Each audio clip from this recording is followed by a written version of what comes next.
Lead సల్ఫేట్గా మారిపోతుంది. ఇది white అనమాట. సో బ్లాక్ కాస్త వైట్గా మారిపోతుంది అనమాట. వైట్ లెడ్ సల్ఫేట్గా మారిపోయింది. రిమైనింగ్ ఆక్సిజన్స్ మిగిలిపోయి ఉంటాయి. 4 ఆక్సిజన్స్ రిలీజ్ అయిపోయి ఉంటాయి అన్నమాట.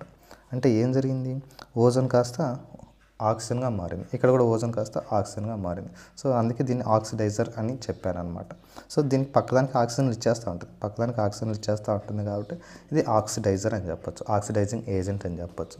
లేదా ఇది రిడక్షన్లో పార్టిసిపేట్ చేసి O3 కాస్త O2గా మారింది అని చెప్పొచ్చు అనమాట. నెక్స్ట్ ఇంకో రియాక్షన్ చూస్తే నైట్రిక్ ఆక్సైడ్తో NOను మనం నైట్రిక్ ఆక్సైడ్ అంటాం. Nitric oxide.